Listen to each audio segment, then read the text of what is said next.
హల్లెలూయా, హల్లెలూయా. దేవుని నామానికి మహిమ కలుగునుగాక. దేవునికి స్తోత్రం. కొద్ది సమయం దేవుని వాక్యాన్ని ధ్యానం చేసుకుందాం. మత్తయి సువార్త 5వ అధ్యాయము. మత్తయి సువార్త 5వ అధ్యాయము 3వ వాక్యాన్ని చదివి ధ్యానం చేసుకుందాం. ఆత్మ విషయమై దీనులైన వారు ధన్యులు, పరలోక రాజ్యం వారిది. దేవునికి స్తోత్రం. హల్లెలూయా, హల్లెలూయా. మన ఆధ్యాత్మికమైన జీవితంలో ఈ యాత్ర ఒక ఉన్నతమైన స్థితిలో ముగించాలని, పరలోక రాజ్యమే ధ్యేయంగా దేవుని సన్నిధిలో భక్తి సాధన చేస్తూ ముందుకు వెళ్ళిపోతున్నాం. అయితే పరలోక రాజ్యం ఎవరిది? పరలోక రాజ్యము ఎవరి సొత్తు అని ఒక్కసారి కనుక ఆలోచించినట్లయితే, ఇక్కడ ఆత్మ విషయమై ఎవరైతే దీనత్వం కలిగి ఉంటారో వారిదే పరలోక రాజ్యము అని దేవుడు సెలవిస్తున్నాడు. దేవుడు తన పరిచర్యలో ప్రారంభంలో మొట్టమొదటి ప్రసంగం చేసింది ఇక్కడే. దీన్ని కొండ ప్రసంగం అని కూడా అంటారు. అక్కడ చాలామంది జన సమూహాన్ని చూసినప్పుడు దేవుడు ఆ కొండ శిఖరాన్ని పైకెక్కి అక్కడ కూర్చొని ఉన్నప్పుడు ఆయన శిష్యులందరూ కూడా ఆయన యొద్దకు వస్తారు. అలా జన సమూహం అంతా ఆయన యొద్దకు చేరినప్పుడు ఆయన ప్రసంగించడం ప్రారంభిస్తారు. ఆ ప్రసంగంలో మొట్టమొదటి మాట, ప్రారంభ మాట ఏమంటారంటే, ఆత్మ విషయమై దీనులైన వారు ధన్యులు, పరలోక రాజ్యము వారిది అంటారు. దీనత్వం అంటే మనందరికీ తెలుసు. తగ్గించుకోవడం అని, విధేయత కలిగి ఉండడం అని, వినయము చూపించడం అని మనకి తెలుసు. రెండు రకాల దీనత్వం కలిగిన మనుషులు ఉంటారు. ఒకటి బాహ్య సంబంధమైన దీనత్వము, రెండవది అంతరంగము, ఆధ్యాత్మికమైన దీనత్వము. బాహ్య సంబంధమైన దీనత్వం ఎలా ఉంటుందంటే, వాళ్ళు ప్రతి మాటకి లోబడుతున్నట్లు ఉంటారు. ప్రతి మాటకి లోబడుతున్నట్లు ఉంటారు. ప్రతి విషయంలో వారు చాలా భయభక్తులు చూపిస్తున్నట్లుగా కనబడతారు. ఏది చెప్తే అది చేయడానికి వాళ్ళు ఇష్టపడతారు, మనసులో ఉన్నా లేకపోయినా. తగ్గించుకుంటున్నాము, మాకు మేమే తగ్గించుకుంటున్నామని కొంచెం వినయముగా ఉన్నట్లుగా ప్రదర్శిస్తూ ఉంటారు. అది కనబడితే తెలిసిపోద్ది. చాలామంది మన ముందు చేస్తున్నటువంటి ఆ ప్రవర్తన బట్టి, అబ్బా వీళ్ళంతా దీనంగా ఉన్నారో, వీళ్ళంతా విధేయత కలిగి ఉన్నారో అనిపిస్తూ ఉంటుంది. అది వాస్తవానికి హృదయంలో నుంచి వచ్చిందా లేదా మనకి తెలియదు. ఎందుకంటే మనము బాహ్యమే చూస్తాం, అంతరంగాలు మనకి తెలియవు. హృదయాన్ని మనం గమనించలేము, హృదయాన్ని మనం పరిశీలించలేము, హృదయాన్ని మనం తొంగి చూడలేము. కానీ బాహ్య స్థితిని చూసి, అబ్బా ఎంత లోబడుతున్నారో, అబ్బా ఎంత తగ్గించుకుంటున్నారో, అబ్బా ఎంత వినయంగా ఉన్నారో అనుకుంటూ ఉంటాం. కానీ దేవుడు అంటున్నాడు, నువ్వు బాహ్యంగా తగ్గించుకుంటే, వినయం ప్రదర్శిస్తే కాదు, నీలో ఆత్మ ఉంది కదా, నీవు ఆత్మలో దీనత్వం కలిగి ఉంటేనే పరలోక రాజ్యంలో నువ్వు ప్రవేశిస్తావు. పరలోక రాజ్యము అలాంటి వారిదే అంటున్నాడు. ఆత్మలో దీనత్వం అంటే ఏంటి? ఆత్మలో తగ్గించుకోవడం అంటే ఏంటి? బైబిల్లో ఇక్కడ ఆత్మ విషయమై దీనులైన వారు అని ఉన్న దగ్గర ఏముంటుందో తెలుసా? Poor in the spirit. ఆత్మలో పోవర్టీ లేదా ఆత్మలో దీనత్వం, ఆత్మలో బీదరికం కలిగిన వారు. అంటే ప్రతి విషయంలో ఎలా ఉంటుందంటే, ప్రభువా నేను మిక్కిలి అల్పుడను, అల్పురాలను, నా వల్ల ఏమీ కాదు, నా వల్ల నేనేమి సాధించలేను, నేను నీ మీద ఆధారపడిన వ్యక్తిని, నేను నీ మీద ఆనుకున్న వ్యక్తిని, నాకంటూ నా శక్తితో కానీ నా బలంతో కానీ నేనేమి చేయలేని ఒక అసమర్థత్వము కలిగిన వ్యక్తిని నేను అని ఎవరైతే వారి ఆత్మ విషయమై దీనులవుతారో వారు పరలోక రాజ్యంలో ఉంటారు. అలా కాకుండా ఇతరులని చూసి వీడికంటే నేను సూపరు, వాళ్ళకంటే నేను చాలా బెటరు అట్లాంటి ఫీలింగ్ ఉన్నవారు ఆత్మ విషయమై దీనులైన వారు కారు. నేను పాడితేనా, నేను ఆరాధన చేస్తేనా, నేను ప్రసంగం చేస్తేనా, అస్సలు నేనుంటేనా, ఆడు కాబట్టి అలా చేశాడు, అదే నేనైతేనా. ఇది ఆత్మ విషయంలో దీనత్వం కలిగిన వ్యక్తులు మాట్లాడే మాటలు కాదు. ఆత్మ విషయంలో దీనత్వం కలిగిన వారు అంటే ప్రతి విషయంలో దేవుని మీద ఆధారపడేవాళ్ళు, ప్రతి విషయంలో దేవుణ్ణి చూపించేవాళ్ళు. నన్ను నేను కనపరచవలే అనేది కాకుండా దేవుణ్ణి హానర్ చేసేవాళ్ళు, దేవుణ్ణి కనపరిచేవాళ్ళు, దేవుణ్ణి చూపించేవాళ్ళు ఆత్మ విషయమై దీనులు. హల్లెలూయా, హల్లెలూయా. దేవునికి మహిమ కలుగునుగాక. మన ఆత్మీయ స్థితి ఏంటో మనం గ్రహించాలి. మన పరిస్థితి ఏంటో మనం గ్రహించాలి. మనమేదో చాలా గొప్పవారంగా ఫీల్ అయిపోకూడదు. అందుకే దేవుడు అంటున్నాడు, మొట్టమొదటి మాటే ఆయన చెప్తున్నాడు, ఆత్మ విషయమై నీకు దీనత్వం కావాలి అంటున్నాడు. హల్లెలూయా, హల్లెలూయా. దేవునికి మహిమ కలుగునుగాక. చాలామంది జీవితాలలో, మన జీవితాల్లో కూడా మనం పరిశీలించుకోవాల్సిన పని ఏంటంటే ఆత్మ విషయమై మనం దీనత్వం కలిగి ఉన్నామా లేదా అని ఆలోచించాలి. వారిలో మనం తొంగి చూసి వాళ్ళ లోపాలని ఎంచడం కాదు. మొట్టమొదటిగా మనలో ఉన్న లోపాలు ఏంటో మనం దాన్ని ఎంచి దాన్ని రికగ్నైజ్ చేయగలగాలి, దాన్ని గుర్తుపట్టగలగాలి. అప్పుడు దాన్ని సరి చేసుకునే మనసు మనకు వస్తుంది.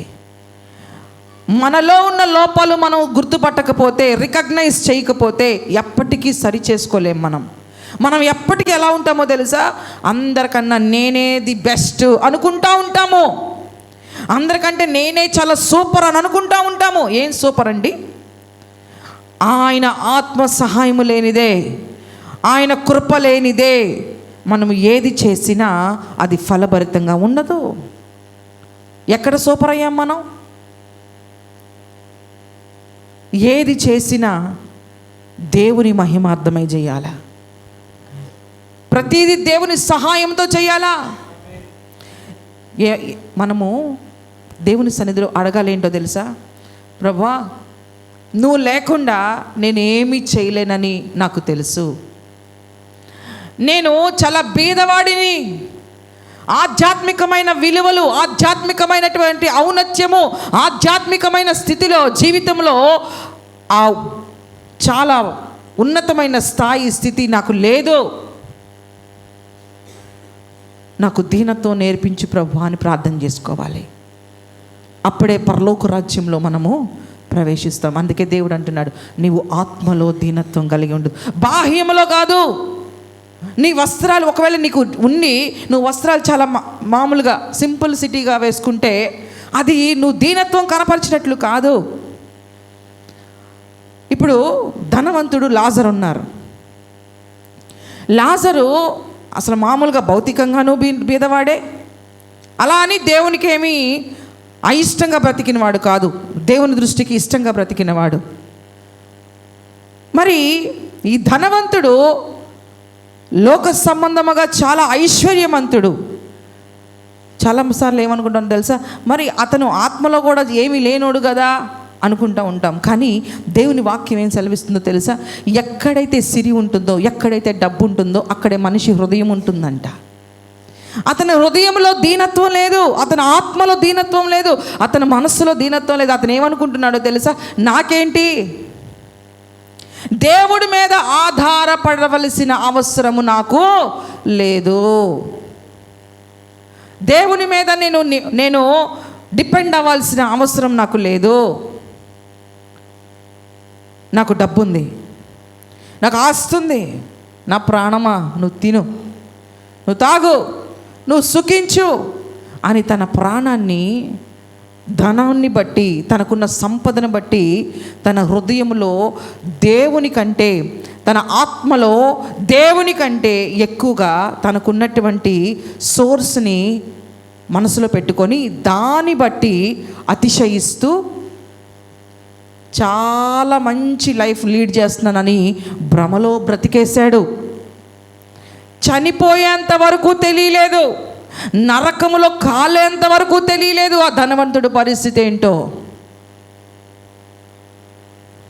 కానీ లాజరు అయితే భౌతికంగా ఏమీ లేకపోయినా ఆధ్యాత్మికమైన జీవితంలో, ప్రభువా నీవిస్తేనే నాకేదైనా, నువ్వు ఉంటేనే నాకేదైనా, నీవు చేస్తేనే నాకేదైనా అని ప్రతి విషయంలో దేవుని సమీపించిన వాడు లాజరు. హల్లెలూయా, హల్లెలూయా. ఆత్మ విషయంలో దీనత్వము నీ టాలెంట్స్ని బట్టి కాదు, నీ చదువుని బట్టి కాదు, నీకున్న డబ్బుని బట్టి కాదు, నీకున్న బ్యాక్గ్రౌండ్ని బట్టి కాదు నీ ధైర్యం. ప్రతి విషయంలో దేవుని మీద నువ్వు ఆధారపడగలుగుతున్నావా లేదా? ఆత్మ విషయంలో దీనత్వం అంటే, ప్రభువా నేను చేతకాని వాడని, నేను చేతకాని దానను, నీవే నాకు సమస్తము, నీవు లేకపోతే నేను ఏమీ చేయలేను అని ప్రతి విషయంలో దేవుణ్ణి ముందు పెట్టి దేవునికి ఫేవర్గా బ్రతుకుతూ దేవుణ్ణి ఎవరైతే సంతోష పెడతారో వారే ఆత్మ విషయమై దీనత్వం కలిగిన వారు. హల్లెలూయా, హల్లెలూయా. అంతేగాని దేవుణ్ణి పక్కన పెట్టేసి మన ఘనతల కోసం, మన గొప్పల కోసం, మన పేరు ప్రఖ్యాతుల కోసం పరుగులు పెట్టేవాళ్ళు కాదండి. ప్రతి విషయంలో మనం మరుగైపోవాలా? ఏ విషయంలో కనబడడానికి కానీ, ఏ విషయంలో మనల్ని మనము కనపరుచుకోవడానికి కానీ. హల్లెలూయా.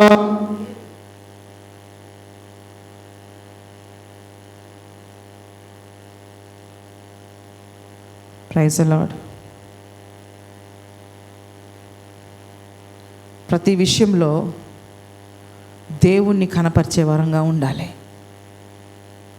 ఏ విషయంలో మనల్ని మనము కనపరిచే వరంగా కాదు, మనము మరుగైపోవాలి, దేవుడే కనపడాలి అని ఆశపడేవారే ఆత్మ విషయమై దీనత్వం కలిగిన వారు. Praise the Lord. దేవునికి మహిమ కలుగును గాక. హల్లెలూయా, హల్లెలూయా. సిలువ వేయబడిన తర్వాత యేసుక్రీస్తు ప్రభు వారికి కుడి ఎడం పక్కల ఇద్దరు కూడా దొంగలు ఉంటారు. ఒక దొంగ అంటాడు, గర్వంగా మాట్లాడతాడు, అతిశయంగా మాట్లాడతాడు, పొగరుగా మాట్లాడతాడు, నువ్వు దేవుడివేగా, నువ్వు దేవుడు అయితే నిన్ను కాపాడుకో, మమ్మల్ని కాపాడు అని మాట్లాడతాడు. కానీ మరొక దొంగ అంటాడు, మరొక దొంగకి అర్థమైపోయింది తనేంటో. అసలు నా ముందు ఉన్న వ్యక్తి ఎవరు, నా పక్కన వేలాడబడుతున్న వ్యక్తి ఎవరు?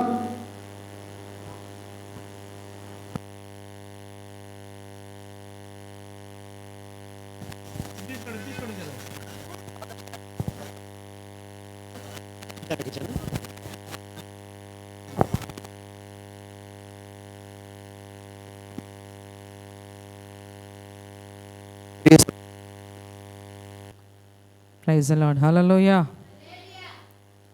మరొక దొంగ అంటాడు,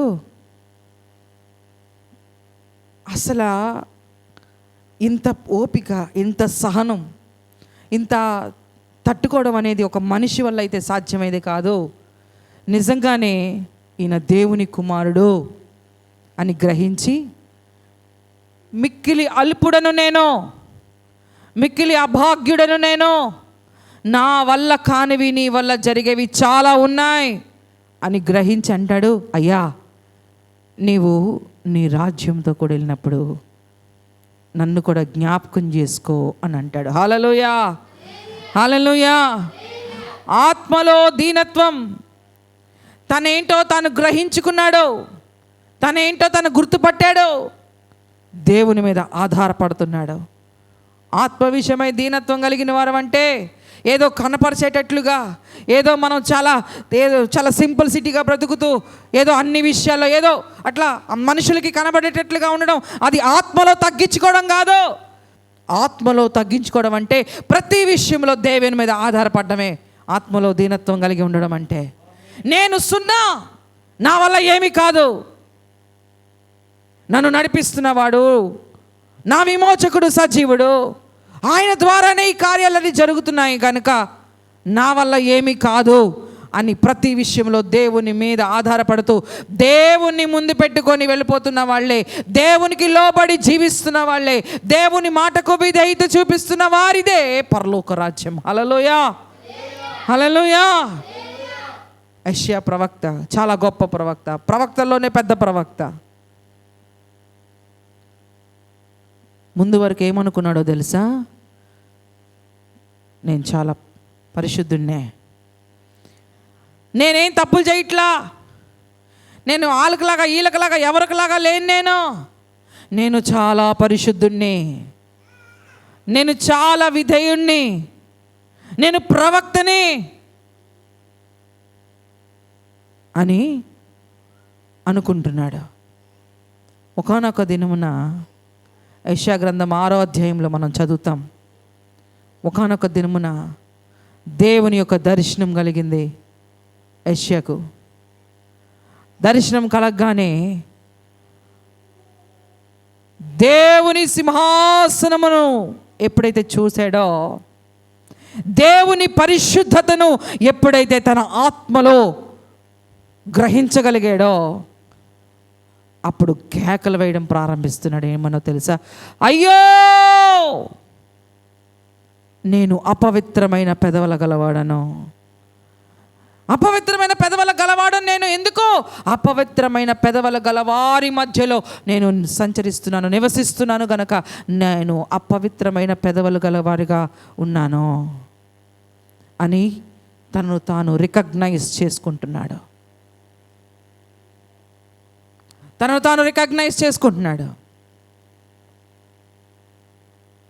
దేవుని అగ్ని కణములు దిగివచ్చి యెషయా గారి పెదవుల్ని కాల్చినప్పుడు పరిశుద్ధపరచబడ్డాడు. అప్పుడు దేవుడు అంటున్నాడు, నా నిమిత్తం ప్రకటించడానికి ఎవరైనా ఉన్నారా, వెళతారా అంటే యెషయా తనకు తాను వచ్చి అంటాడు, నేనున్నాను, నన్ను పంపు ప్రభువా అంటాడు. హల్లెలూయా, హల్లెలూయా.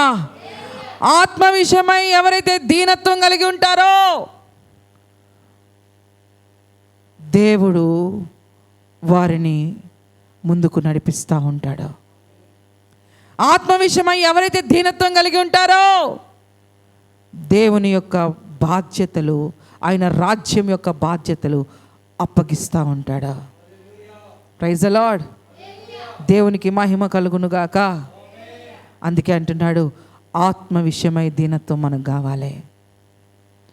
పరలోక రాజ్యం ఎవరిది అంటే, నేనండి బాప్తిసం తీసుకున్నానండి, మరి మారు మనసు మొత్తం మరి బాప్తిసం తీసుకోవాలని పాస్టర్ గారు చెప్పారండి, మరి మేము బాప్తిసం తీసుకున్నామండి, మరి ఇక్కడ కన్ను మూస్తారండి, అక్కడ తెరుస్తామండి. ఎక్కడ? ఇదేమన్నా ఎర్రబొస్సా? ఖర్చు ఫేయంగానే సీట్ నాదని చెప్పుకోవడానికి. ఎవరిది పరలోక రాజ్యం అంటే, ఆత్మ విషయమై దీనత్వం కలిగి దేవుని పాదాల దగ్గర బ్రతికిన వాడిది.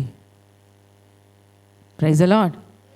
ఎవరైతే ఆత్మ విషయమై తగ్గించుకుంటారో, ప్రభువా నాది కాదు ప్రభువా, ఘన కార్యాలు దేవుడు చేస్తాడు, గొప్ప కార్యాలు చేస్తాడు, నాది కాదు ప్రభువా, ఇదంతా నాది కాదు, ఇది నీదే. నువ్వు నిలబెట్టుకోకపోతే నేను నిలబడతానా?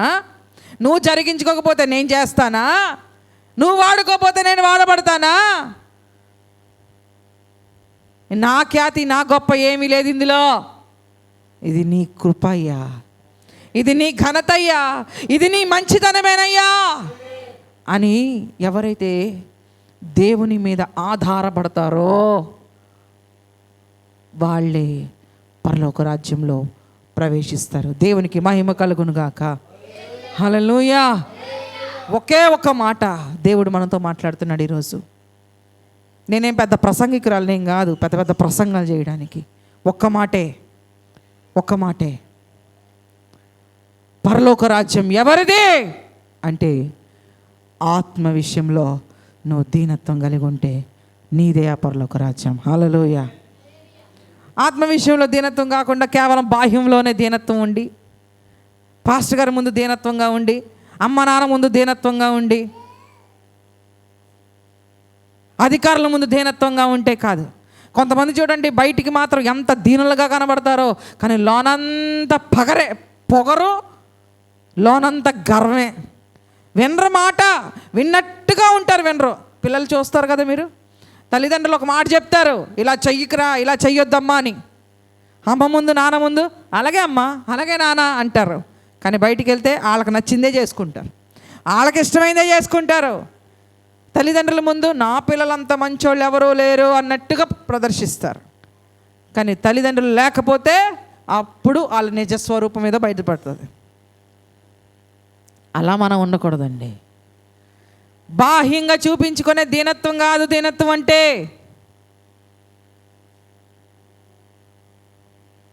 నీ అంతరంగంలో నీవు నలుగుతున్న కొలది, అంతరంగంలో దేవుడు నిన్ను సంధిస్తున్న కొలది, దర్శిస్తున్న కొలది నీవు దేవుని మీద ఆధారపడుతూ నీ ఆధ్యాత్మికమైన జీవితాన్ని నువ్వు పెంపొందించుకుంటూ ప్రతి విషయంలో దేవునికే ఇష్టంగా బ్రతుకుతూ, దేవుని మన్నన నీ మీదకి రావాలని, దేవుని కనికరం ఎప్పుడు నీ మీదే ఉండాలని, అన్ని విషయాల్లో దేవుణ్ణే ఆధారం చేసుకుంటూ నీ బ్రతుకును నువ్వు కొనసాగిస్తే, అన్ని విషయాల్లో దేవునికి మహిమకరంగా బ్రతకడానికి నువ్వు ఇష్టపడితే నిన్ను బట్టి దేవుడు సంతోషిస్తాడు, పరలోక రాజ్యంలో నీకు చోటిస్తాడు.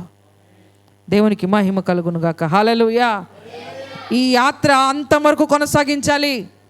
1 నెల చేసి 2 నెలలు చేసి 1 సంవత్సరం 2 సంవత్సరాలు చేస్తే కాదు, నీ కంఠంలో ఊపిరున్నంత వరకు నీవు కొనసాగిస్తూనే ఉండాలి. అది నీకు ఇష్టం వచ్చినట్లుగా కాదు, దేవునికి మహిమకరంగా నువ్వు కొనసాగిస్తే నిన్ను పరలోకంలో తీసుకెళ్ళడానికి ఆయన ఏమాత్రం కూడా సందేహించడు. దేవునికి స్తోత్రం. హల్లెలూయా, హల్లెలూయా. కాబట్టి ఈ మాటలు వింటున్న మనం అందరము కూడా ఆత్మ విషయమై దీనులుగా ఉందాం, పరలోక రాజ్యాన్ని స్వతంత్రించుకుందాం. కృపగలిగిన దేవుని ఆత్మ మనలందరినీ అలా బలపరిచి మనలందరినీ ముందుకు కొనసాగించునుగాక. ఆమేన్. ప్రార్థన చేసుకుందాం.